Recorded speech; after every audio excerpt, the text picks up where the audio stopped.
I'm taking orders on the drive-through, but every time I do it, I'm like clowning and take somebody's order. They laugh, they pull around to the window. I go to get the money for the order, and they were like, "Hey man, was that you that took my order?" And I was like, "Yeah." He said, "You're funny, man. You should be a comic." This is back to your story. All right. How we doing, man? What's up, fam? How you doing? What's up, Brock? Yes. Yeah, I really appreciate you coming on. I know I already said this, and I'll say it 10 more times, but I really do appreciate anyone that's willing to take their time out of their busy day to come on the podcast and share their story. My pleasure to be here, and thanks for helping me share my story. So I appreciate the opportunity to do that. Most definitely, man. For the people just tuning in, right? Can you do a brief introduction? Who you are, what you're all about? Ian Edwards, stand-up comic, and striking writer right now. Okay. Yeah. Definitely. It's a challenging time for a lot of people. Yeah. But luckily for me, I do stand-up. Yeah. So, in between striking, I'm also going in and out of town, performing out of town and in town. And I can supplement my income while, some writers, they just writers. So, depending on how much money they made, how much they saved, or how much family and expenses they got, it might be tougher on some people right now. Yeah, definitely. I just shared briefly. I was walking out, right? My wife, she's a union makeup artist, so it's a very challenging time. And fortunately for us, I work in a different industry, similar industry, but not on the movie side of things. And this past weekend we were at a little Renaissance party, and it's like all makeup artists and people in the industry, and we just kind of were getting into some in-depth conversations about what is going on. For people that don't really understand, can you kind of briefly explain the strike or what it's briefly about? All right, here's a really bad explanation, because I wasn't really paying attention leading up to the strike. Yes. But the gist of it is that the studios are making a lot of money. We're not getting the residuals that we used to get before streaming. Before streaming, you'd get residuals whenever they repeated the show. There was a certain amount you would get. Yeah. But now with streaming, we don't have the numbers to see how many people saw it and how many people are watching it later. And so you don't get those residuals, which would help you have money for your future, after you get your initial money for getting paid for working on the project. And the streamers are not letting us know that, but we can tell they're making money, I guess, from, they have their annual or quarterly reports. Yes. So you can tell they're making money. So we're just trying to get, at least, what we're supposed to get. Yeah. And I'm actually upset with the strike about the amount of money that they're asking for. Explain. I think they should ask for more. Yeah. I think the writers are being way too generous in the amount that they're asking for. And and I don't know if these things are true, but if it's true, it's kind of outrageous. Like they said, how much money the studios have lost since the strike started. And it's like, oh, that means, and it covers how much we were asking for. Wow. So it's like, it's just typical anything. Yes. It ends up being like a waste of time, like wars. Like there's wars in Ukraine, it's going on right now. I'm sure Russia's like, we should pull out, but then now we're going to look stupid if we pull out. Yes. So they just keep it going. You know what I mean? So it's just like, this is like, not to compare both. It's just like a lot of things end up just being a waste of time because people are stubborn. Absolutely. No, you make such a valid point. Obviously the two are not the same, but it's like, what is the end result, right? Can we just bypass all of this BS and just get to the point? Because you damn well know, especially for like the writer's strike, like the production companies are eventually going to come around, right? One way or another, they're not going to be able to continue down this path without putting out content. And then, on the Rush side, that's a completely different story, but that was a good analogy. What are your thoughts though with artificial intelligence, right? Because that's like, I don't know if you've messed around with ChatGPT or not, but it's insane. I'm not against any of it. Like any technology I've ever been against, like say Twitter or Instagram or Facebook, I've always regretted not jumping on it right away. Yeah. This thing is not going to go away. So you just embrace it. And some people are going to make money from it. It might as well be you. So jump into it, find out about it, see how you can learn how to use it and how it can help you do what you need to do. You know what I mean? Even as a writer, like I'm gonna say I'm not gonna use Chat GPT to help me write because I'm getting older and I need to always just use my brain and exercise it. Yeah. You know what I mean? But if somebody uses it and writes something, then I know there's another level. And it's just a challenge to me to reach that level of whatever they're making. But also there's other things that I can use in AI that, you know, could help me. Like I saw a guy like make a short film without shooting anything. You know what I mean? And I would love to be able to do that and learn that and do. So there's some good things. You know what I mean? Yeah, I definitely agree with you. I think it's the people that utilize it to their benefit and use it as kind of like a partner, right?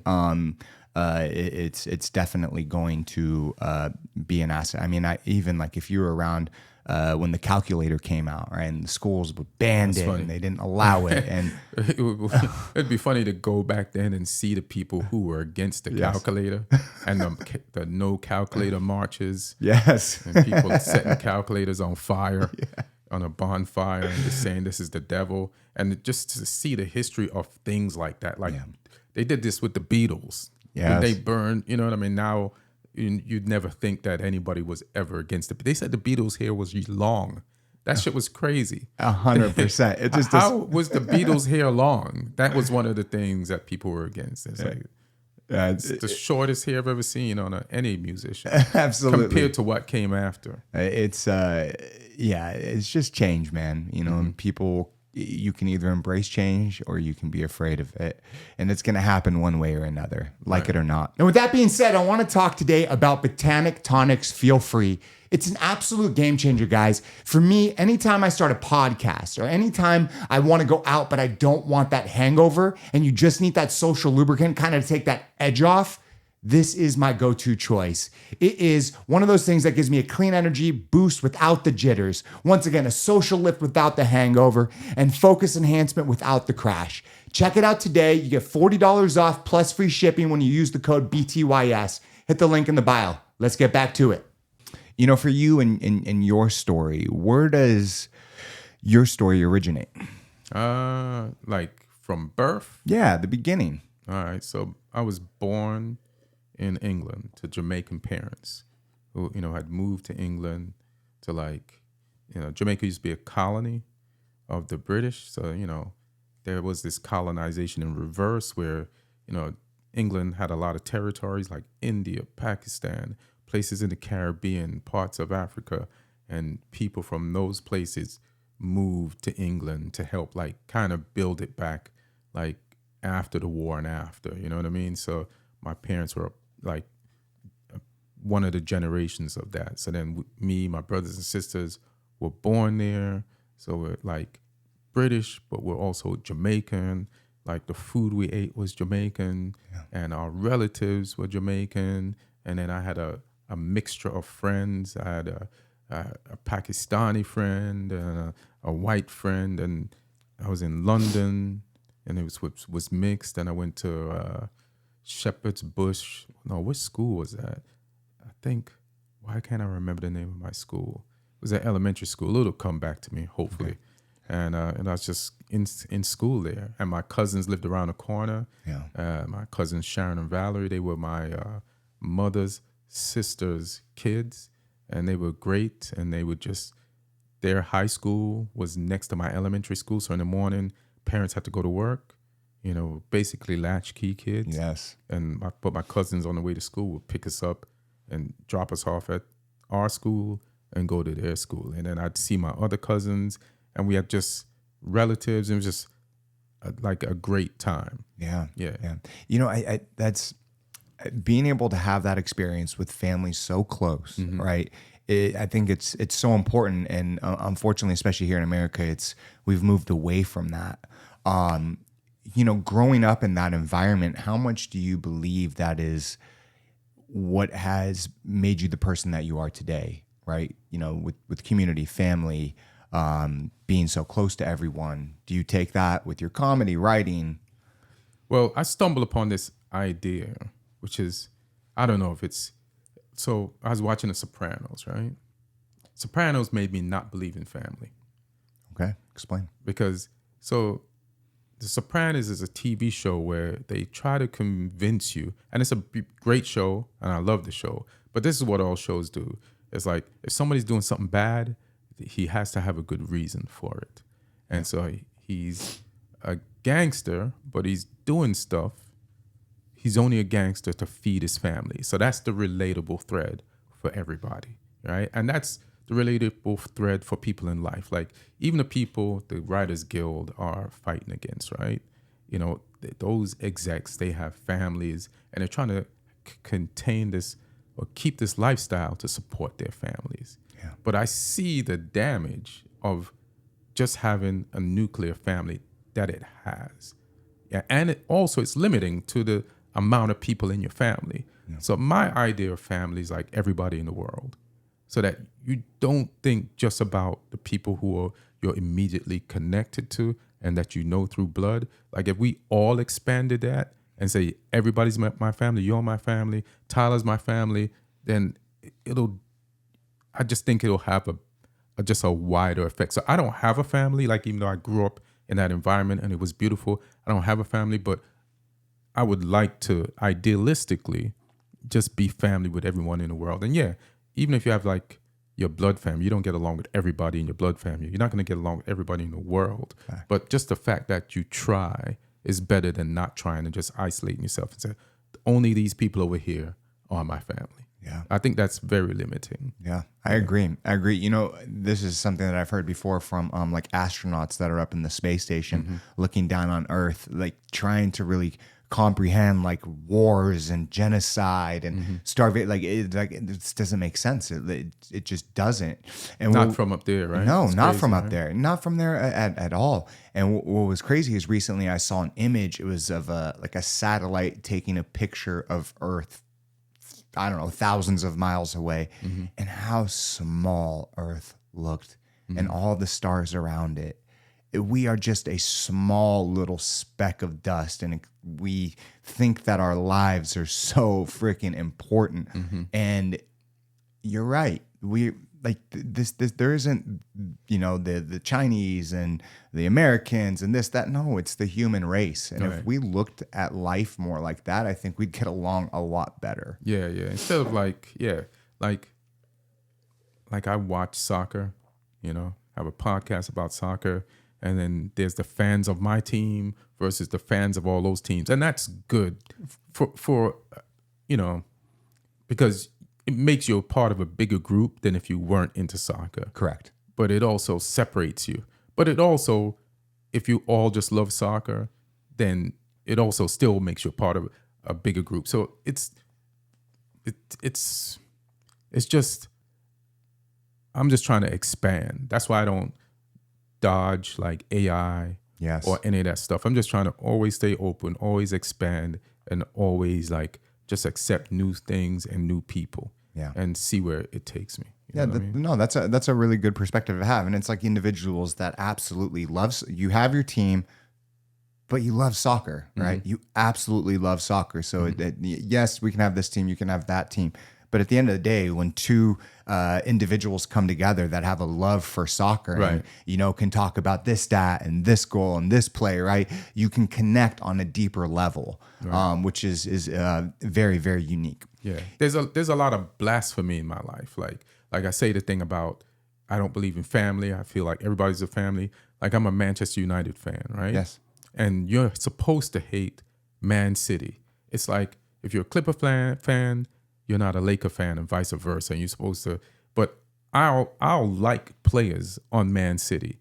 Man City's about to win Champions League, possibly. Okay. And every Man United fan is supposed to be against that.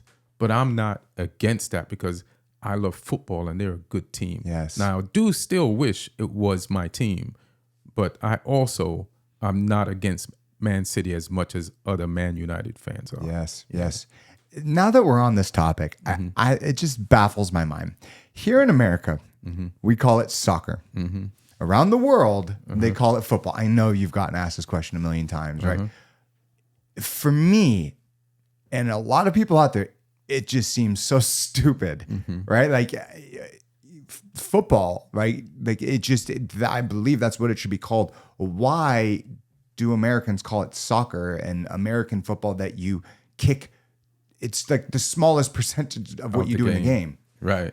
I mean, I guess because America already had football by the time they accepted to do it here, or I don't know when the kicking is like a socking effect. Yes. So they just like somebody with an old timey vernacular came up with that word and it stuck here. Yeah. And then by the time they was going to decide, I guess, to play football here, there's like, we already got a football, the one we throw. Yes. So you got to call this shit something else. Can you curse on this pod? Yeah, fuck yes. All right, Fuck cool. yeah, absolutely. 100%. Have you ever been on a podcast where you can't curse? Some of them, yeah. There's some PG joints. Yeah. Not this one. Good. Okay, so let's bring it back to your story, right? So, growing up, you had the family and everything like that. At a young age, were you writing and doing comedy? Did you have different dreams and aspirations? Well, there's some things that stand out to me, like when I was younger. So then, let me see where it goes first. There's no idea, like the idea of comedy or performing came in my early 20s. Before that, there was like two things. One was, and sometimes you get these things that you don't forget, and then you remember them after the fact. You're like, oh, maybe this was telling me that I was going to go in this direction, right? Yeah. So one of them was, this is dumb, is in England, we're in school, we had this play. It wasn't even a play. Like, it's just one of those days when, I don't know if teachers were lazy and this was their way to get out of work, but it was just like anybody could go up on stage that day and all the students were in the, let's say, assembly room, and you could do something. Yeah. And then I was dumb. I had my two friends and I was like, let's act like we're walking into a haunted house and you're scared and one of us jumps on each other's back.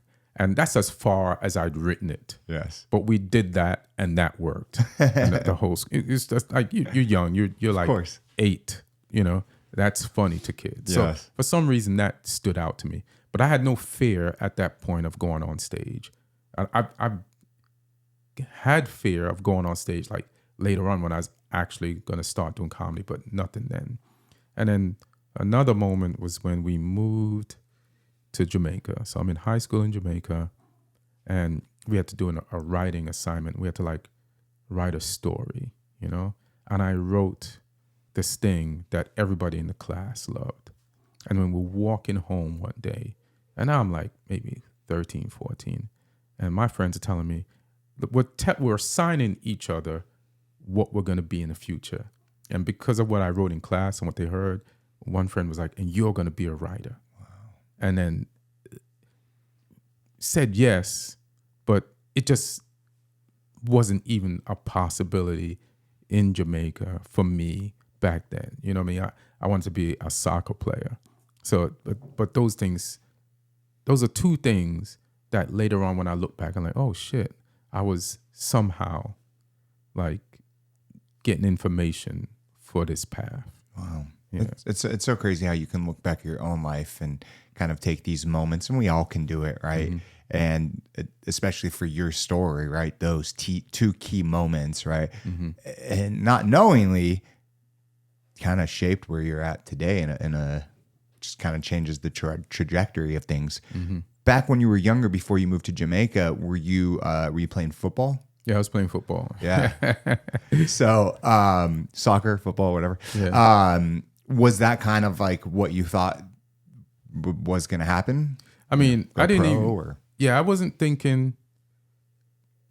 like so these are the regrets. So when I was 9, we moved, but when we moved from England to Jamaica. But the only regret there is because, like, in England, there's a chance to at least pursue soccer professionally, football professionally. And back then, I was like in elementary school, like the goalkeeper, and sometimes I'd get the ball and play out, but I was definitely playing football then.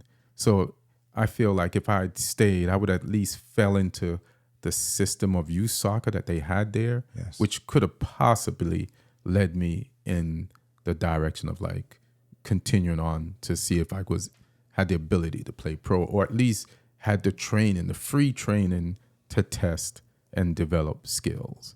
But when you went to Jamaica, then it's just like a different life. Like, you watch soccer on TV, everybody played it in the hood, but and they were a Division I teams, because I was on a Division II team of a Division I team called Thunderbolts in Spanish Town. All right. But there was no pay. You're just playing for fun. Wow. You know what I mean? Yeah. How old were you when you moved from England to Jamaica? 9. So 9 years old. Mm-hmm. Do you remember what that was like? Was it a culture shock? It wasn't really as much of a culture shock because, like I said before, like the whole family, most of the people I hung out with family-wise were Jamaican. Yes. And so we knew Jamaica, they speak patois, which is broken English. Okay. So we understood it because our parents talked it, our aunts, cousins. So we understood the food, we understood the music, we understood. And we used to parents used to get a Jamaican newspaper that told you everything that was going on in Jamaica. Oh, wow. So then we would read that or hear them read that. Right. So you're pretty informed, like in an osmosis way. Definitely. So you're not just moved. The only thing when we got there was like no inside plumbing. That's got to be a culture shock. I mean, you're young, but still, and there's mosquitoes and shit. Yes, a lot.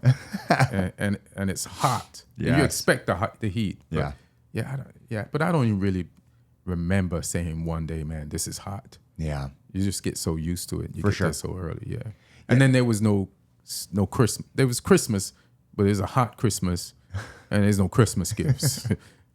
Definitely a different experience. So there at that time, and maybe still today, there was no indoor plumbing. Not at where I was at. No, okay, yeah. So when you guys moved, was it just you and like your immediate family, or was it immediate family? Immediate family. Mm-hmm. And so from that experience, right? You said that as you got older, you got into Division II soccer, mm-hmm. right? How old were you around that time? I was like 16, 17. Okay. So we moved to Jamaica. We was in this one part of Jamaica. And then that part was like where my father grew up. So I was living with my grandparents and my nuclear family. And then in the same yard, there was another house where my aunt and my other cousins who were all born in Jamaica lived. So we all basically lived and hung out together and stuff like that. And there are 2 houses. And then my father started building this house in this place called Liber Gardens, which is just outside of Spanish Town, but in Spanish Town. Okay. Building a house based on the money you have in Jamaica takes a process. You know what I mean? Yes. Like there's houses in Jamaica that are still being built now, 30 years later. Yes. Like you might drive by that house and think the person is not working on it anymore. Yeah. No, it's just stuck there for a minute. It's just taking 30 years. It's just taking 30 years. Like, and it's some lofty projects too. It's like, oh, this house is going to be fly when it's done. It's like, bro, you should have just went for a 2-bedroom. You would have been finished already. This 30-bedroom thing, it was like you didn't have the budget for this 30-bedroom thing. You got no roof. My cousin has a house in Marley Mount. Yeah. It's a 2-floor joint, but only one room is finished, and he lives in that one room. And only that room is complete. When he goes out the room to go use the bathroom, it's like he's in a construction site. Oh my gosh. You know what I mean? But that room, solid. There we go. And so, and he's still continuing to work on And it. he's still continuing to work on it. Yeah, that's crazy. He's getting the money together, to fix it up. Yes. And so when your father started building the house, how long did it take him? He had a good job, so it's tough to remember. Maybe a year or two or something like that. Yeah, it's about average. Yeah, definitely. Mm-hmm. And so when you're going through that experience, like, did you even have dreams or aspirations to come to the States at that time? Well, at some point, my she moved to New York, right? So she moved to New York, and I'm not saying we didn't know that she moved to New York to get us all to New York. Yeah. Like, I don't remember what point I realized that we were all going to move to New York. Definitely towards the end of when we actually did, and that was when I was like 17. But we just knew, and a lot of Jamaican people have one relative that moves to America who makes money and sends the money back, or they also buy shit and send it back to Jamaica. So there was these barrels, and they're called barrels, and you put everything in there: food, clothes, just shoes, whatever. And when a barrel, hits your house or your neighborhood, everybody in that house got new clothes. Yeah, they got new food, and they just have like all these products from America. Yeah. So everybody always would want like a close relative that lived in America that could send shit down. Yeah. You know what I mean? So we would once in a while get a barrel from my mom. It was like Christmas when that. Yeah, it's like came. Christmas. Yeah. You'd have some new clothes. You'd have some. You'd be like, fly. Yeah, oh yeah, man. Oh yeah. So then you you eventually make the move, and obviously you're older at this point. Mm-hmm. Do you remember what that experience was like? Because that's definitely going from Jamaica to New York. That's a culture shock. Yeah, it's a culture shock, but again, you kind of are prepared for it because of the television programming in Jamaica. A lot of it is American, so you could see everything. Yeah, you can see what America's like. It's not like, and then America's hilarious because America is a travel ad for America. Like any show you see makes you want to move to America. Yeah. You know what I mean? So a lot of Americans complain, why do people keep coming here?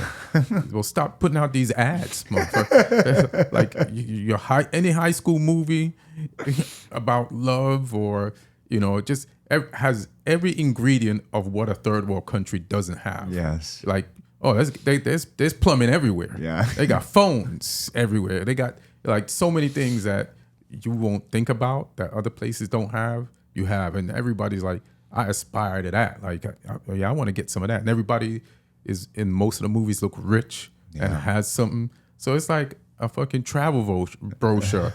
Like any TV show, any movie, any commercial. It's like, all right, this is where we want to go. This is where you want to go. Yeah. Is that like, so when you look back when you were younger, what did Jamaicans, like, what did they perceive America as? The same way a lot of like countries, like the land of milk and honey, shit is there, and you could get a job and work your way up and make some money, and have some shit. After you've been here for this long, what are your thoughts?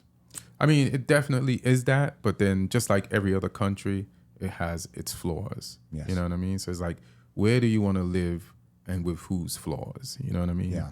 So it just is what it is. Yeah, absolutely. You're definitely correct. Yeah. On that. So you make your way to New York, and what is kind of going through your head? Because you're still young, man. Like you're still years away from even getting into comedy or anything like that. Right. Did you have? I mean, you're 17, so like I don't know what type of plans. Did you go to school or? Yeah. So first thing, I step out the airport and step back in. It's freezing. I was like, what the fuck is this? I don't think I've ever felt that cold ever in my life. Yeah. So they had to coax me out of the airport.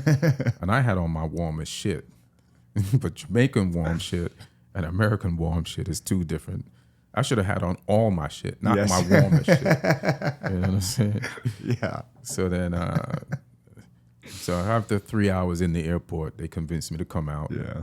And I went out and we got home and, my mother had like, we'd come to visit like my mother maybe a year and a half before me and my sister had come to visit a year and a half before we actually moved to America. And then, so then my mother had a house in Long Island all set up for us. And, so that was cool. And there was a high school like across the way called Uniondale High School. And we just started going there. So it was just the how do you, and a lot of people have gone through this. Like if you're like a military brat or your parents just decide to move one day, you just have to start your whole friendship group over again in a different place or a different country. Yeah. And you just have to adjust. You know what I mean? Like some of the comforts of like waking up in the morning and being used to where you're at is all gone. Yeah. And you have to like try to get used to like a bigger thing. Yeah. So it's maybe that's what it's like with like, that was my third major move, like up to 17. Or second. So from England to Jamaica, from Jamaica. So it's like, maybe that's a part of the reason why, as reluctant as I might be, I'm always open to new shit. Yeah. Because it's also a pattern in my life. You know what I mean? Definitely. Yeah. Definitely. But it's that one's got to be a little tough because 17, man, it's like you're on the tail end of high school. Friends have been friends for years, right? Their whole life. Packs are made, tribes are created, right? So to like, implement yourself into that, it's I can't imagine compared to a kid going into junior high school, right? Right. They've got that many years to figure it out. What was that experience like? I mean, we in Jamaica we had a crew, Yeah. and we played soccer together. We hung out in people's houses. It was that, but some of that had kind of been torn apart because, like I said, a year and a half before we moved to Jamaica, me and my sister had gone to visit my mother in America. And it wasn't just me and my sister, it was my brother and my other sister and my father. But then me and my sister went back. And when we went back to finish school, we did not live like where my crew was and my friends. We had to live at my aunt's house, which was away from that. So then I would get to visit my friends and stuff on the weekend. So like me and my aunt had a shop like in the village that we lived in, where I was staying with her. And I would help her go shopping for that shop. And then on the way home, I'd pass where I used to live. And I'd be like yearning to go over there. So I'd be like, hey, could I just get out and just go visit them and I'll be back later? And then they didn't want me to because they're responsible for me. But I'd be like, I'm just gonna stay a few hours with these friends. And I'd stay the whole weekend. Yeah. And there's no phone or anything back then for me to call them and tell them I'm not coming. I wouldn't come back until Sunday night. And I knew I'd be in trouble, but I was like, how could I just like leave these people? So I just come home. They'd be mad, but I'd be like, yeah, I'd be like, so every weekend then it became like accepted that he's gonna get out the van on Saturday on the way there. I'm pretty like follow the rules. Yeah. So thinking back now, the fact that I was like, hey, I'm just gonna go visit my friends. I'll be back later, and then miss the whole Saturday, and then come back like late Sunday evening, right the time's ready to get ready for bed to go to school, and then they just accepted it. It's like we're not gonna stop this kid. He's gonna do this. So for sure. And you always came back, right? Yeah, I always came back. So maybe the part of them knowing that I was kind of responsible, but I just needed to do that. Yeah. Yeah. Well, I mean, I can only imagine, right? Too, like being a kid and being torn away from your friends, right? Like your friends are everything when you're younger, man. Like literally everything. So it's important and it's good, but it is kind of funny to be able to like look back, especially if you like live your life a certain way and then you do these different things. You're like, well, that's not really me, but I guess it was because you always came back. Right? Yeah, I always came back. But I was like, I could not like be in Jamaica and then not be with my friends. You know what I mean? And that's like that part that was just killing me. Yeah. You know what I mean? You get that FOMO really hard when you're a kid, man, especially. So, but then eventually you make the move to New York, right? And you weren't coming back to Jamaica, right? Was that by choice or? I mean, that's what the family was doing. I've always gone with the family, and Jamaica was fun, and we had a great time there. But like when I moved to Jamaica, man, like it was great. But then it got really political, and elections became really dangerous. Like the two parties, like here there's Democrats and Republicans. We have JLP and PNP. Like the how here, like the voters from each side like go at each other, mostly online. And there's all these issues that there's these big, but in Jamaica, it goes to blows and gunfire and all that shit. It gets physical, and Jamaica becomes really dangerous around election time, to the point where I heard, I don't know if they're still doing this, they don't, like, in America, there's a ramp up to election. Yes. We used to do that in Jamaica. Now they'd be like, election day's tomorrow, so that people don't get killed during the ramp up. Oh, shit. You know what I mean? Yeah. Because once they say election day, then there's all this shit going on.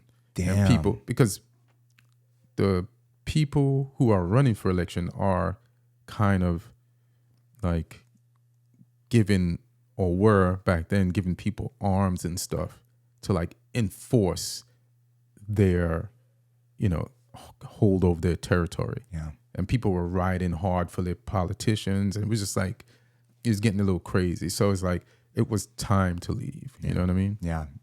Is it still like that? I can't say. It may be. Yeah. Because the last time I went to Jamaica, I stayed at a resort. Yeah.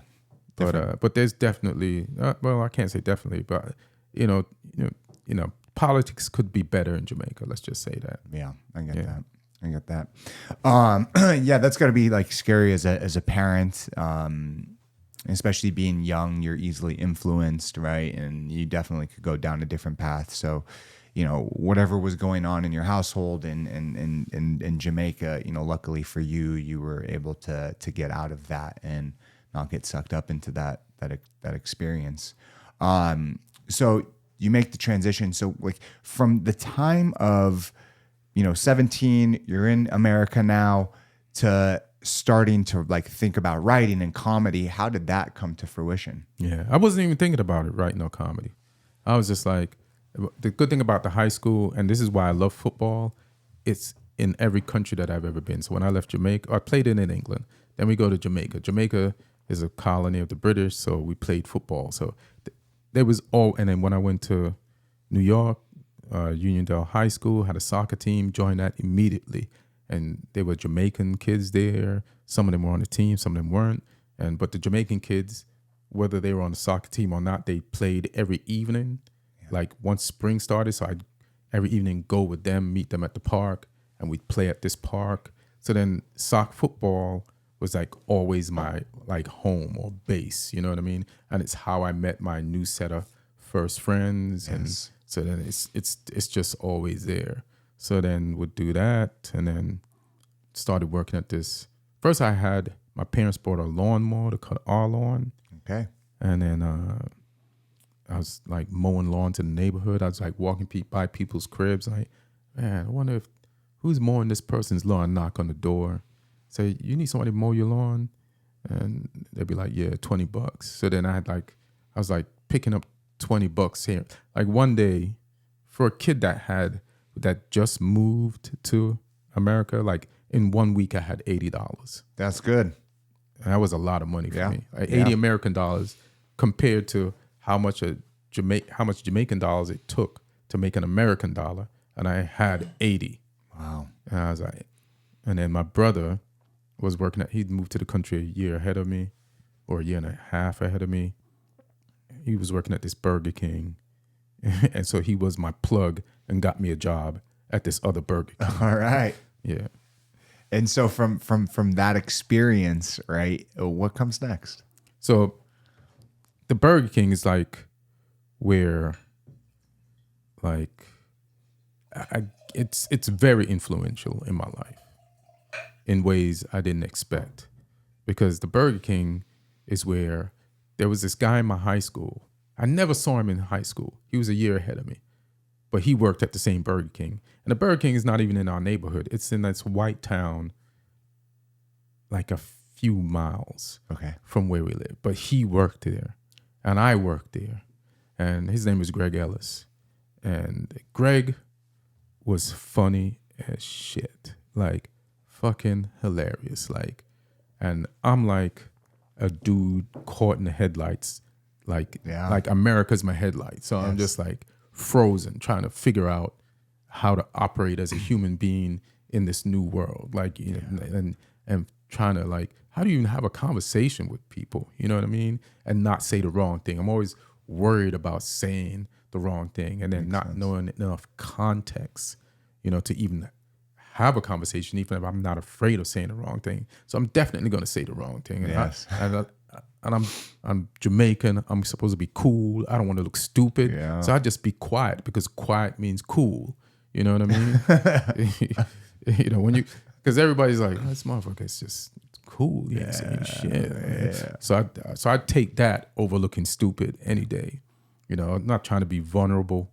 And vulnerability wasn't even a thing back then. Yeah. You know what I mean? Like, now you can be vulnerable, but not then. So then, but Greg was just funny, and he just showed me like there was another option than being looking stupid, and being quiet was like being funny.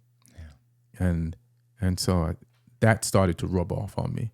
Like, I was like putting burgers in the grill. Greg was on the fries, fish sandwich, chicken side. And I'm like, we're all laughing. Yeah. Motherfuckers on the burger side is laughing. The people who pick up the burgers from the chute, they're laughing. I'm like, this motherfucker's killing. I was like, oh shit, he's funny. I was like, oh, that's what I need to do. I tap into my funny side. Like, I was comfortable in Jamaica, so I was funny in Jamaica. I was comfortable in England. That's why I did that thing that time in that assembly in front of the whole school with no plan or not worrying if it would work or not. That's why I did that. But because I was like stuck in the headlights of America and like not wanting to look stupid or say something stupid, like I just didn't do anything. And that was, funny was an option. So then I just started like focusing on my funny side and saying funny shit and loosening up. And, you know, I was still being cautious, but at least I had somewhere to go. You know what I mean? Yeah. So the shell started coming off. Yeah. Bit by bit. People don't realize, and I don't even think I realize, it's like, yeah, you were in England. Yeah, you were in Jamaica. It's, you know, you guys were all speaking English, but like, the way we say things in all of these, especially from those two compared to here, like it can mean such different things, right? Even though it's the same language, right? And so context is everything. And yeah, I guess, you know, I could understand like being quiet, you know, not saying too much is a lot easier than, you know, doing these other things. But I would only say what I knew for sure was applicable. Yes. But I wouldn't take any chances on anything until I got further information. Yeah. And this experience of working at the Burger King and meeting this guy, Greg, kind of altered the direction of your life, if you will. Yeah, because he was the perfect person. Not only did he go to my high school, and he was one of the only few black people that worked at Burger King. Everybody loved him. Time went faster when he worked. So then you're learning like what his like open view of life and his freedom was giving him, you know what I mean? Yes. And then so once I started like focusing on being funny, it just helped me with everybody around me. And my other friend, I got him a job. He went to this, his parents were Jamaican, and we played soccer on the same high school team. I got him a job at Burger King, and Derek would be laughing. So I'd know if I wasn't funny, Derek wouldn't laugh. Yeah. So I knew I was like on the right track. You know what I mean?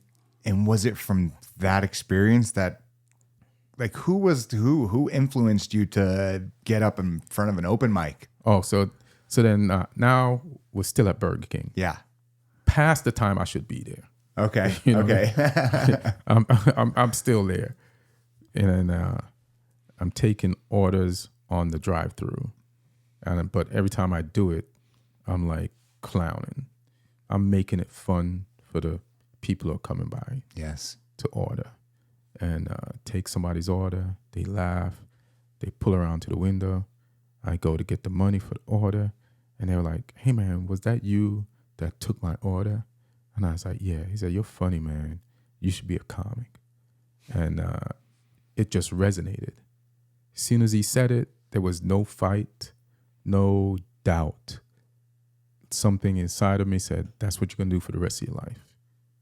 And if I saw that person again, I wouldn't even know what they looked like.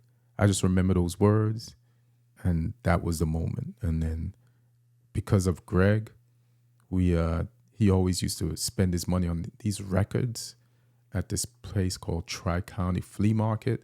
And right behind the Tri-County Flea Market was Governor's Comedy Club. So I knew where to go to start doing mics. You know what I mean? Yeah. So everything was just set up from there. Yeah. You know what I mean? Even though my lawn mowing business got ruined, you know what I mean? and I was paying taxes. Yes.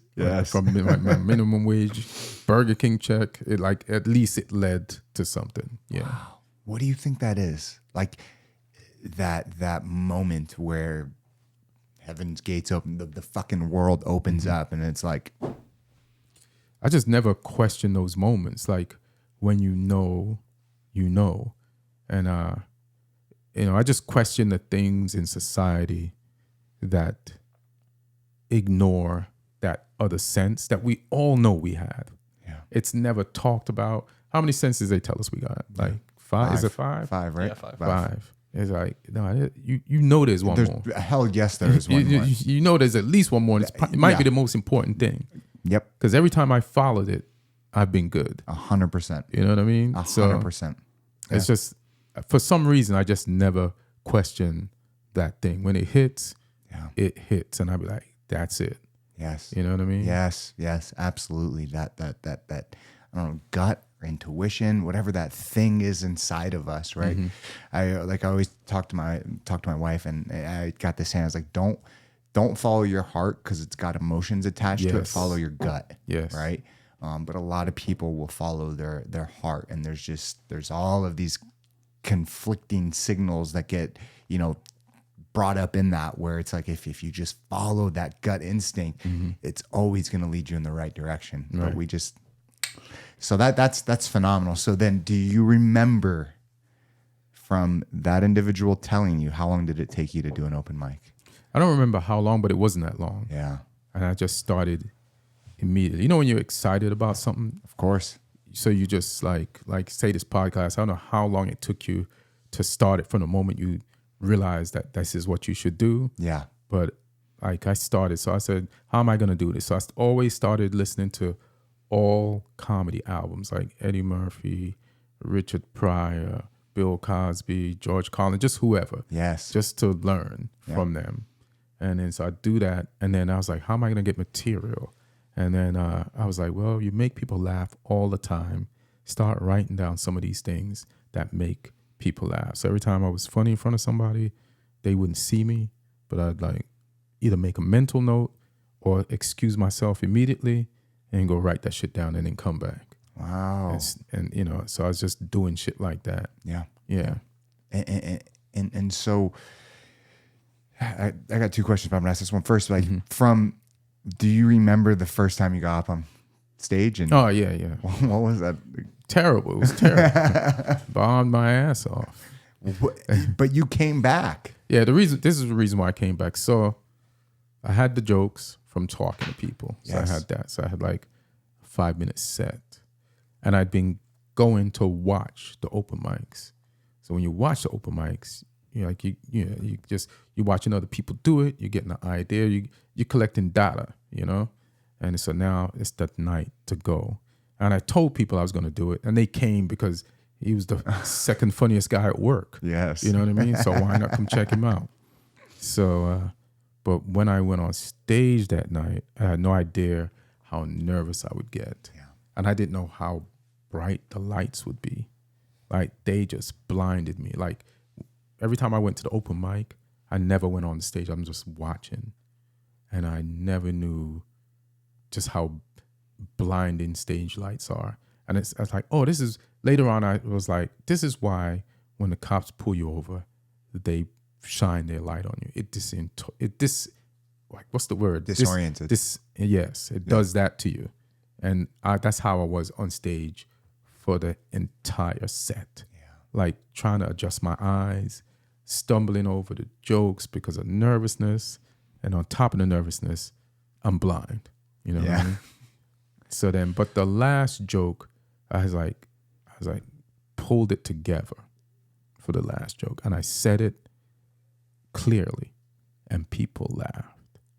And that's why I say, all right, you just have to not be nervous and get used to these lights and you'll be fine. Because if your first time you said the thing right, one joke right, and it worked, even though you bombed up until that point, but you pulled yourself together. So you just have to do more to be able to like have the composure, get used to the lights, and not be nervous. So just keep doing it. Yes. So then that's what it was. Did you invite your friends the next time? Hell no.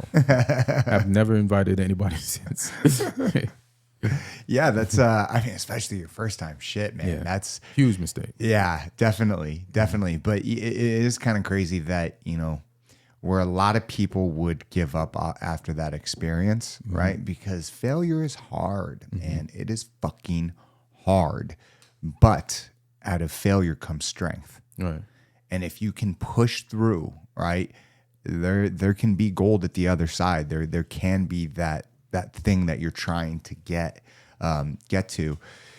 From the, like you kind of said it briefly, like your creative process in the beginning was, you said something funny, you take, a second to write that down. All of these years later, is it similar, or I mean, it's got to be. That's still like a part of writing, Yes. like saying something funny and realizing, oh, that could be a joke. Like I didn't intend it to be, but that's like a part of it now. But there's also like, in the beginning, I was just learning how to write jokes. So anything that was funny, I would say, right, on stage. But then you're like, as you learn and grow in life, there's things you want to talk about that aren't funny, or that are not like those earlier things that are like, this is an instant joke because of these two things together equal funny. But then you want to say, I want to talk about like the political climate, like. Yeah. Now, but I have the formula from before of how to make things funny. So now I can just talk about topics that people wouldn't initially believe are funny because of the years of like knowing how to turn things into funny. So first is formulas, or one of the first things you learn is like these formulas, but then later on it's like, what do I want to talk about? Whether it's funny or not, because it doesn't matter. I can turn that shit into something funny. Definitely. You know what I mean? Yeah, that's such a great skill to have. Like, people don't, I mean, it's, like, how many comedians are really out there? There's not a lot, man. But people are funny, man. Like, of course. Like when you read the comment section on a lot of posts, I'm worried. I'm like, there's a lot of funny motherfuckers. I hope this person don't start doing comedy. It's so true, dude. Because that was an amazing comment. Yes, dude. It's I love like when they're shit talking, but they're fucking hilarious. Yeah. Like, I don't give a shit. Like, whatever, dude. Talk shit. Talk all the shit you want, right? But like, I was like, damn, that's fucking funny, dude. And I'm always hard at that shit, But yeah, it's such an amazing skill to have. How long did it take from when you started to like where you really started to figure it out? It's the whole process though of like figuring it out, because even when I got funny, I was still mad nervous. Yeah. So then only, I guess it's been a minute now, but it still took a while for me to realize, hey man, just believe you're funny, because you could be funny in it, but suppose somebody heckles tonight. What do I say? Because that could derail everything and they could win. They're in the dark yelling some shit out. They could see you. You can't. So then even if you have a funny set, you'll be like, it's like going on stage and worried about getting verbally Malcolm X'd. Yes. It's like you're performing like you're just waiting for it. You're not relaxed. Yeah. So that kind of, but then it's like a period of like, or several things of like, trust yourself. And then sometimes, then you have to look back and like, hey man, when that person at one time said that shit to you, you didn't know they were going to say some shit to you, but you responded accurately. So, and reason why you did it is because you were relaxed and you trusted yourself. So then now just trust yourself. So one of the things is just trust yourself. And also something that else could throw you off is like, if you have say you're good at it now and you have a set, and I've had a set, like I just wrote these things and I definitely want to do them, right? Yeah. Just because I definitely want to do them and somebody says something and interrupts it, I had to learn to also let that set go and go with whatever was happening. Like if a plate dropped, or if somebody walked in the room with a crazy ass shirt, or somebody said something to me, or somebody was on their phone, you can't ignore that just to do this, because the crowd would be like, hey man, we all see this thing. You're not going to pay attention to it. Yeah. Like get to that thing, that list of jokes that you wrote, the next set. There's going to be other sets. So it's just like so many things you have to learn, like stage presence, how to have it, how to be yourself. I've been so many different people on stage that weren't me before I got to me. Yes. It's like, yes. It takes time. Man. Takes time. And what's crazy about comedy is like, I can't think of any other creative art where you are literally workshopping your shit on stage in front of people. Everything else, musicians, actors, you fucking fill in the blank, right? They get to practice, and then they perform what they're doing. Where you guys are literally practicing in front of the entire world, regardless if it's 50 people, 100 people. Obviously, I think that you guys do it in the smaller rooms, then work up as you build your act. But like, I commend you guys for doing that. It's like a very, very crazy thing. Yeah. I mean, yeah. I'm trying to, but it's the only way to do it. Yeah. And so we just accept that. Yeah. And then after you accept it, then it becomes like organic. Yeah, definitely. From when you first started to where you are, like you started in New York, correct? Mm-hmm. Right? Did you come straight out to California? Like what came next along the path of your career? All right. So New York is cold. Yes. We have this thing called wintertime. Yes. We're not friends, not a fan of it. I was like, because, in New York, I used to live for the summer. I literally be hibernated like a bear, like just waiting for the snow to clear up. Yeah. I used to wait for the snow to clear up for that first walk to the park to play soccer with my friends. You know what I mean? Mm-hmm. And then I'd be like, after that first walk and that first game, I can start living. So I literally, because of growing up in Jamaica, 3 to 4 months of the year didn't even count to me. It's just gone. Yeah, it's just gone. So I had to, the first opportunity to live somewhere where it was like the weather was more like Jamaica was here. And then so what happened was, so I'm doing stand-up. It's going pretty decent. And I'm standing on a street corner with some friends. They're all comics, because every night after the show, whether we bombed or killed or did all right, we'd hang out. We hang. So one of them, Arnold Acevedo, was like, man, I got 267 sketches. And immediately I was alarmed. Yo, man, why do you have 267 sketches, bro?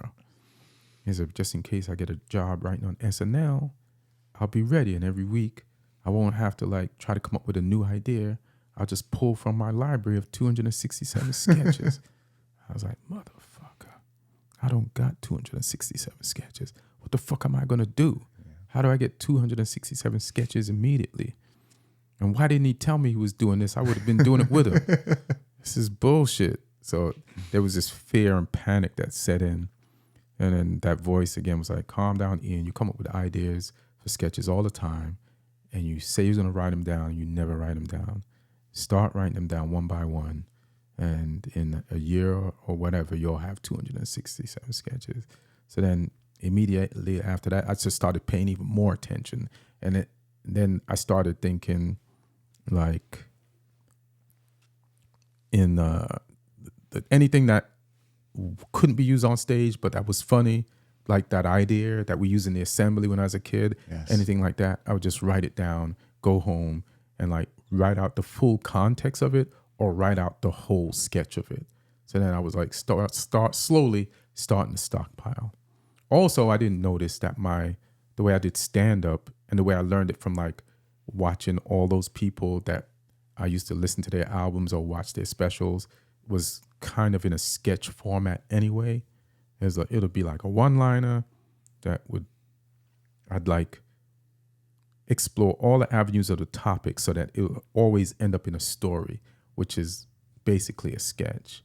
So one day, a guy that used to work at this management company that I was at, like I used to be at New York Entertainment, and Chappelle was there, Jeff Ross was there, Jay Moore was there. Like we were all managed by Barry Katz. Like, and that's just like going from nowhere to ending up there in New York. As a New York City comic, you know, because I started on Long Island. Yeah. And then, you know, ending up with Barry Katz, who had like, you know, and everybody was just young, and we didn't know where this thing was going. Yeah. Chappelle was from DC.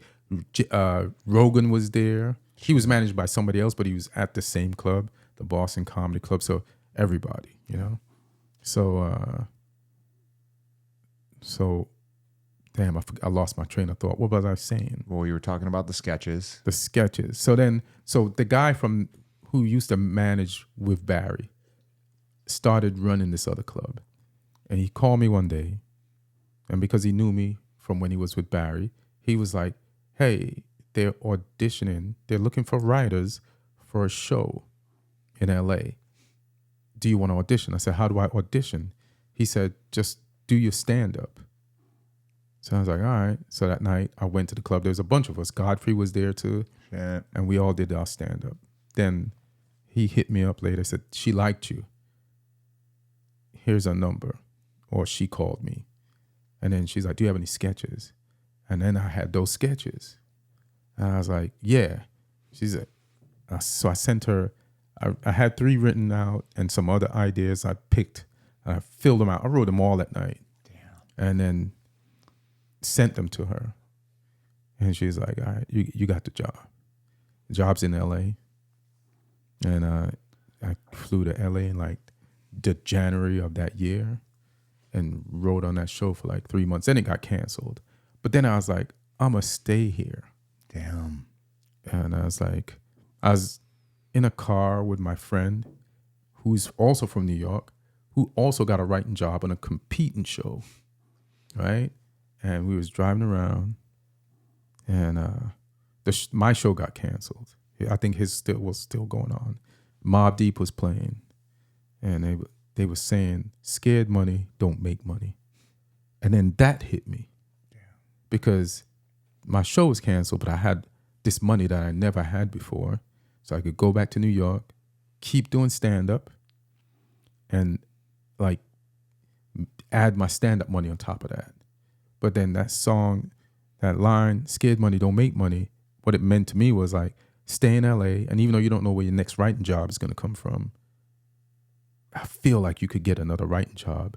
And if you try to save your money by going back to New York, where you'll definitely be able to make money doing stand-up, then it's scared money don't make money, so put your money where your mouth is and spend some money to make some money.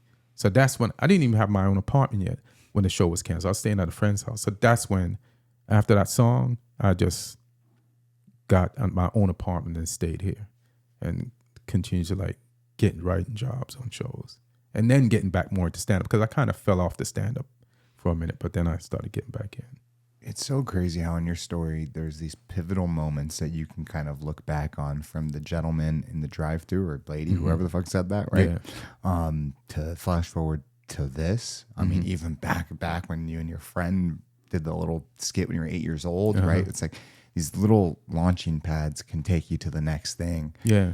And you're able to like kind of grasp the magnitude of them, right? It's to be able to look at oneself and be vulnerable, but to really realize how important these moments are in your life is it is a great skill to have, and it kind of shows in your character. That being said, yeah, absolutely. From that moment, what did that transition into? The what moment, specifically? Yeah. So the moment of like, okay, I got let go from this job because it got canceled, right? Yeah. Listening to Mobb Deep, you're on your friend's couch. You said you got back into comedy, right? Well, I was doing comedy a lot then, but then I was like, all right, let me focus more and try to get some writing jobs. Yeah. And stay in LA. Because if I moved back to New York, I'd just be doing comedy and I wouldn't pursue any more writing jobs. Yeah. But I'd have this lump sum of money from the show getting canceled. They pay you out for the contract. And I felt safer in New York. But I'm in LA, I'm unknown, and LA's unknown to me. And I only got this one writing job. And the one writing job I got was from being in New York. So now I'm in this new pond, and I decided to try to swim here without much knowledge of the terrain. Yeah. But it was warm, and I had a good feeling about it, and so I stayed. And then a friend that was wrote on that first show with me, she got a job on another show and then recommended me. And then I worked on that show, and then that show got canceled maybe after we did the pilot, we did 2 seasons, but then it's like, so this is how it works. You meet people, and then like a manager or an agent will see you working and they want to fuck with you, and then they become your manager and agent. Sometimes they're good, sometimes they're bad. Yeah. But either way, like just being good to people and being a hard worker, because I'm always at every job still trying to learn how to be a better writer. Because some of those early jobs, I wasn't a good writer. You know what I mean? But I had my moments, but I was like watching how other people operate too and how they mathematically figure out punchlines and jokes and stories. Like I'm getting paid to learn and I'm contributing as much as I can, but I'm also and growing as a human being and just relying on me being me to do that. You know what I mean? Yeah, definitely. Going through those experiences, did you ever have especially in the beginning, like imposter syndrome, like how am I here? Or, this, do you know what I'm asking? Yeah. You have imposter syndrome, but what overrides that is it's like this Jamaican, third world, hardworking mentality. And it's like, all right, you just throw some hard work at that. You just throw some hard work at any doubt. Yes. And I've just never lost doing that. Yeah.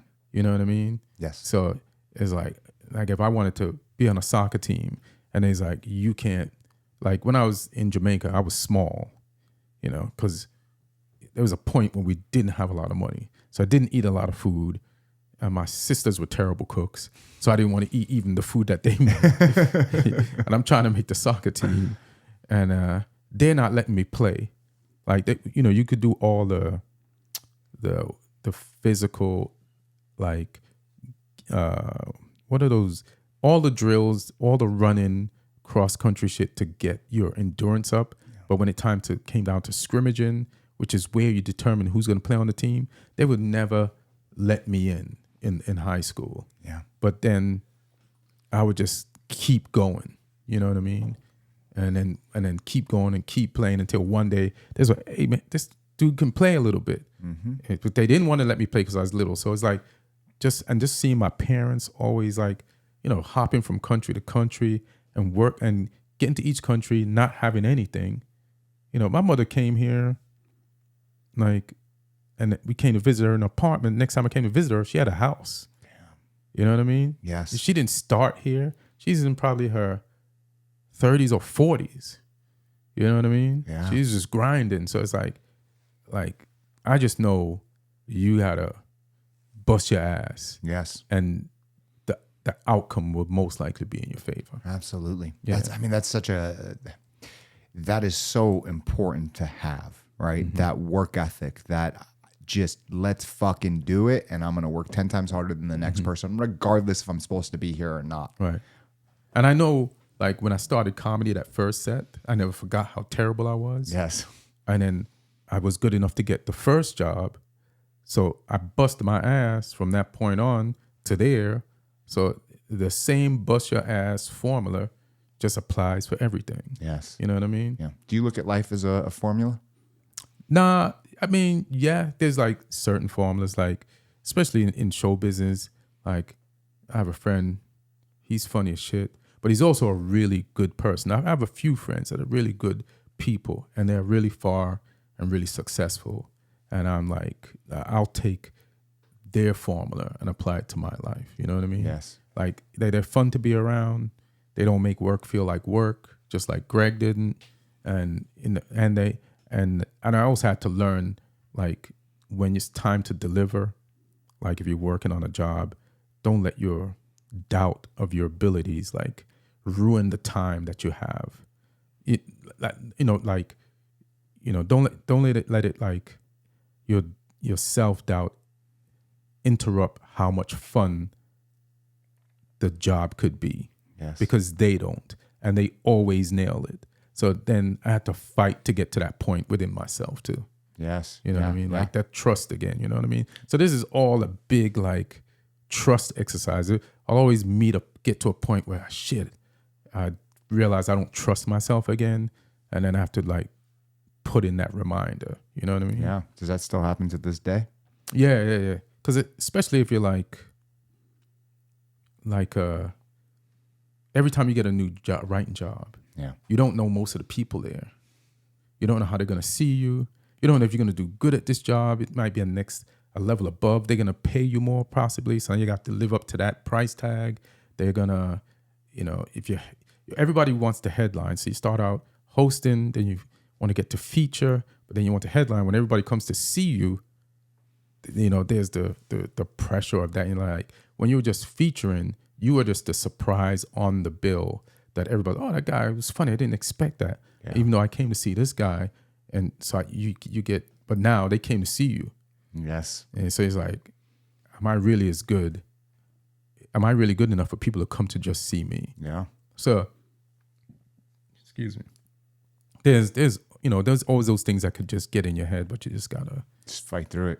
And in those moments, you either put up or shut up, right? It's you know what got you to the game, right? Mm-hmm. So just keep on fucking doing that. I think it's so important.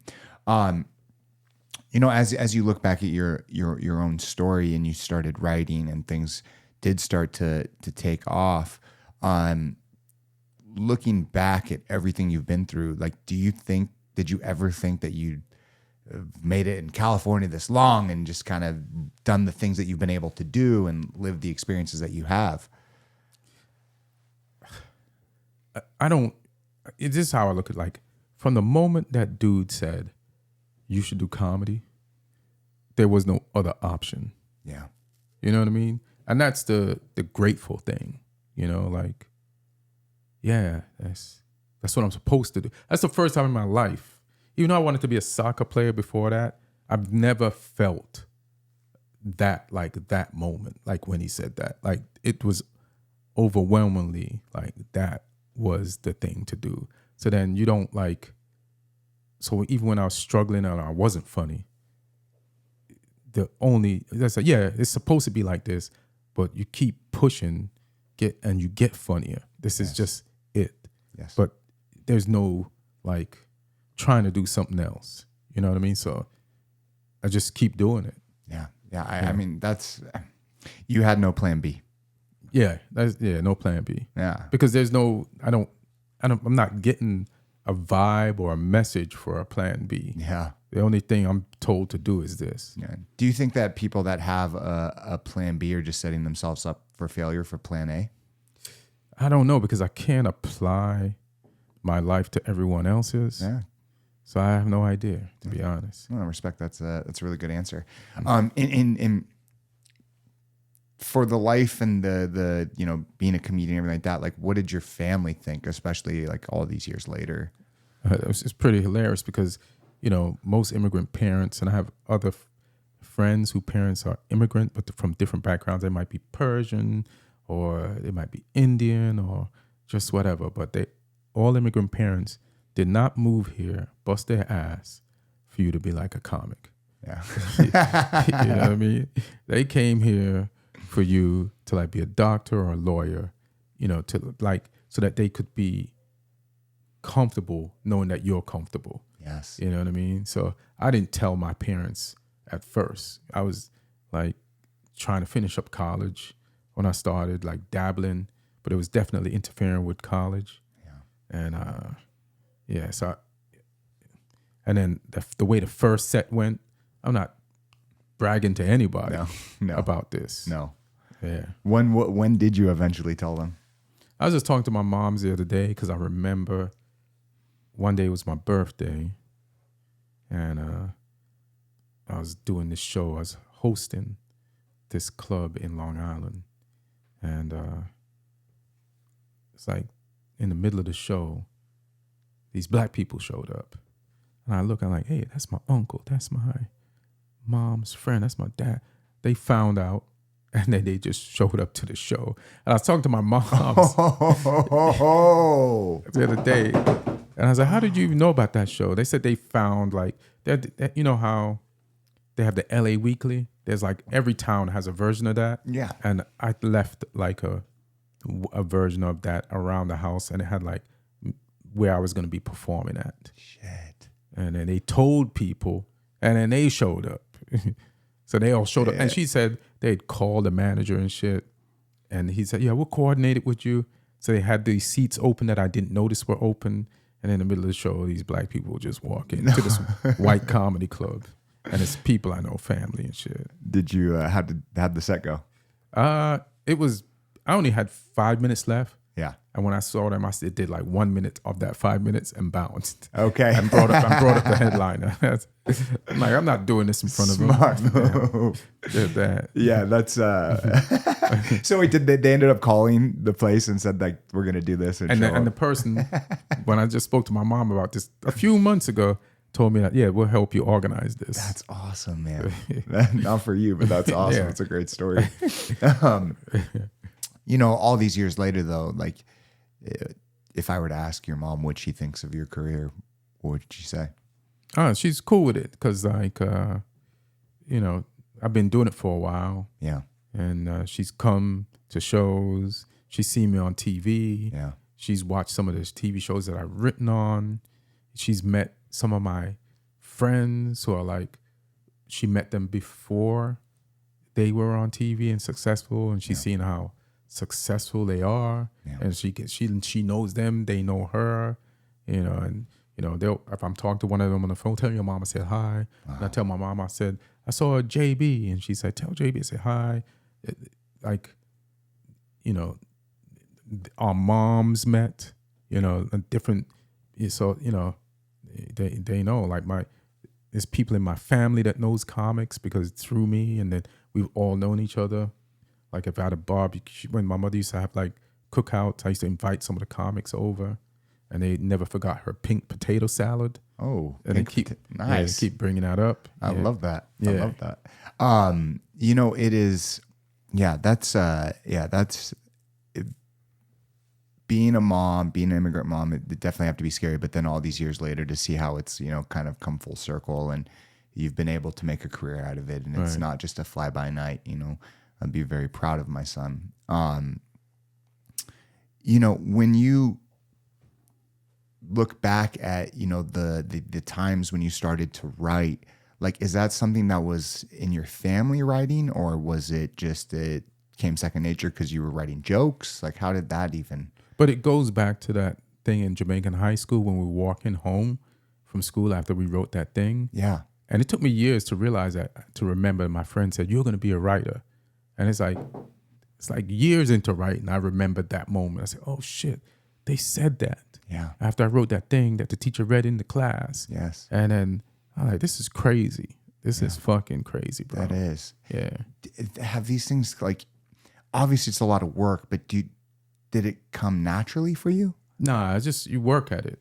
Like, all right, so I guess we got to throw some work at this. Yes, just like everything in your life. Just like everything else. Like in college, I went to that college because they had a Division II soccer team that the year before went to the Final Four. Okay. And my sister went there, and I think she told me about it. So I went to New York Institute of Technology, and I tried to walk on the soccer team for 2 years in a row. Almost made it the second year, but they didn't take me on their first road trip, and I was pissed. So then I quit. Okay. But there was an assistant coach that was telling me, "You're almost in. You're killing it." And I think back, I should have been more patient. I don't know why I got pissed when I didn't appear on that first road roster, because I felt that it meant the end and that I didn't stand a chance. And I was trying to go there to like get a scholarship, and then giving one walk-on guy a scholarship, and I felt like I was better than him. Wow. So that was like, that hurt at the moment. I just quit. But also quitting that, and then my regret of quitting playing soccer made me say to myself, I'm never going to quit anything again. I don't care how hard comedy gets. So that was another thing about comedy that kept on pushing me forward. But I went there. My major was, I wanted to be a physical therapist because I was watching General Hospital, and some guy was a physical therapist. Seemed like he had a good life. And I was like, all right. And they had the program for it there, so I was like, let me do that. Okay. And then, when we had to like do this lab class where you dissect the fetal pig, and you have the map of all the parts of the pig, and then you have the actual pig. You peel the skin back, and you can't recognize anything from the map on the pig, and you're cutting through shit you ain't supposed to cut. I'm like, this could be a person, and they would be dead. So then I started taking they had communication classes like film, TV, and script writing classes, and I started taking those classes. Yeah. And accidentally discovered that they had this other major in the same school that I was going to for something else, and transferred to that major, and it applied so much to like what I do now. Like the first writing job, I'd written a few scripts, so I didn't had to learn format or anything, Yeah. because I'd taken a script writing class. I knew where shit belonged on the page and all that stuff. So, and then I knew how to operate cameras and stuff like that, and we made student films with groups of people in the class and solo. Yeah. So I knew all that shit. So like actual show business was less scary because I had, even though I didn't know comedy was going to lead to writing, and like being on a set was like, oh, I've done this before. Yes. In college, this is familiar. It's not as like scary or daunting because I've done it in some type of format. Yeah, definitely. I mean, and you kind of take these nuggets throughout your life to be able to build the life that you have today. For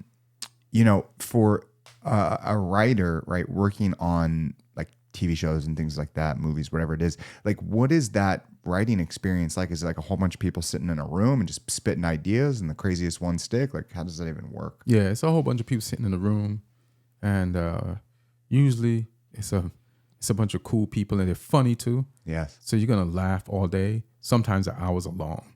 Yeah. It's long and shit. That's why sometimes I didn't do stand up a lot, because it's just too worn out. Yeah. Afterwards to like do sets, yeah, and then it's a lot of stuff that we used to do after or before shows.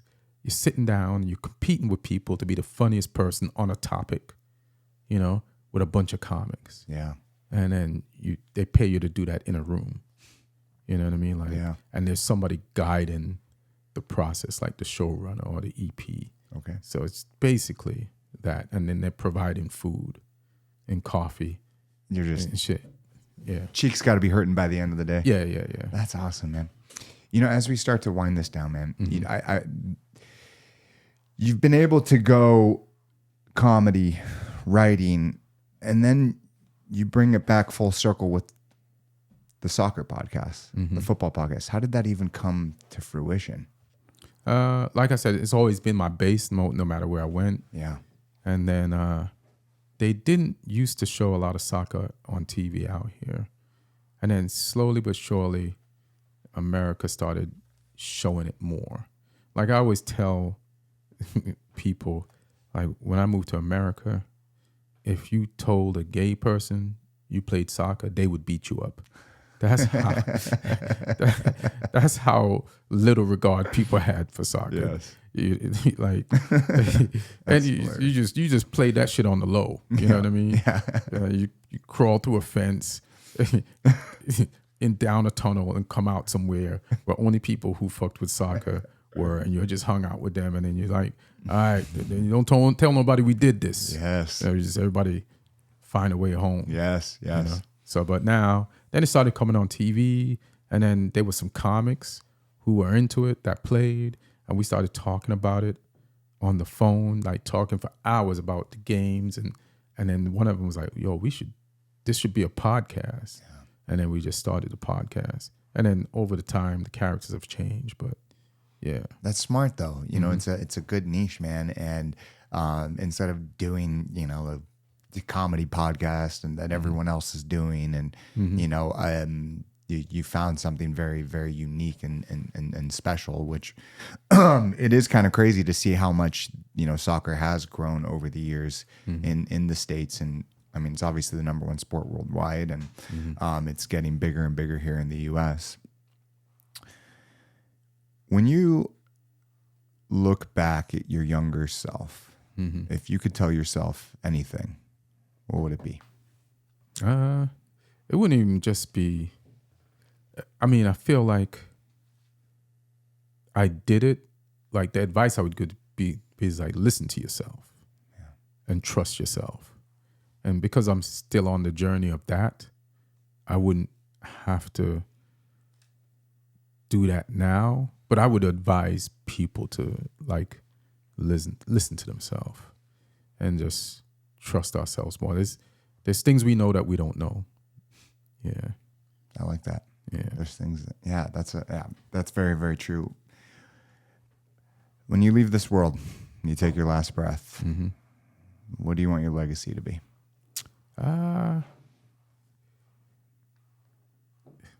don't know if it's a legacy, but what was this thing? So it's just I have this kind of a, he who has the most packed funeral wins. You know what I mean? Yes. Like when you die, if your funeral is packed, motherfuckers can't get in, you did some shit. You made some people happy. You made some people laugh. They were like, they want to say goodbye. Yes. You did so much that motherfuckers, and not like achieving shit, but you made people want to come say goodbye to you because you made them love you. You showed them love. You know what I mean? You impacted a whole bunch of people. You impacted them in a positive way. Yes. Yeah. So it's so funny that you say that, and get a little dark for a second, I guess. My uncle just recently passed, and sorry to hear that. It's life. Thank you very much. There was, unfortunately, there was not a lot of people there. And I didn't, what you just said really resonated, because when I was 17, my father passed, and it held 300 people, and there was probably 500 people there. And, you know, you're going through the motions and all the shit that's happening, but like, I didn't realize the magnitude, the imprint my father had left on this world until really all these years. Like I'm 36 now, right? Like until going to this funeral, and then what you just said. Yeah, it's fucking crazy, man. Right? It's the imprint that we leave on the people around us. Yeah. That's what it's all about, man. Because nobody wants to go to a funeral. So if they show up, you did some shit. You did some shit, man. Yeah. Yeah, That's the last thing somebody wants to go to. That's that's very true, brother. Yeah. You know, man, I really appreciate you coming on the show to share bits and pieces of your story. I know you're a busy man. And thank you from the bottom of my heart. Hey, thank you for having me. Again, I like, it's good to, somebody want to hear what you got to say, and it feels good to tell. And it's, it helps with a part of my journey. Yeah. And sometimes you say things on podcasts that you didn't even really, it's almost like a therapy for you and it might help other people. So, I'm always down and open for those opportunities, fam. Yeah, it is. It's both ways. It's therapeutic, right? Mm-hmm. Like it truly is. Hearing people's, especially stories like yours, and everything that your family went through for you to now be here. It's kudos to you, man, and your family. For the people listening, where can they find your stuff? Where they can listen to your podcast? All that. Most of my stuff is on Instagram at Ian Edwards Comic, and my Twitter is at Ian Edwards Comic. And just look up Soccer Comic Rant. It's on YouTube, or just type it in. It'll be on Spotify and Omni Studio, iTunes. Perfect, brother. Yeah. Thank you so much, man. I appreciate you. I Thank you, Tyler, for setting this up too, man. Thanks, T. Yeah, that's right. That's right. Thank you so much, people. Have a wonderful night. Boom!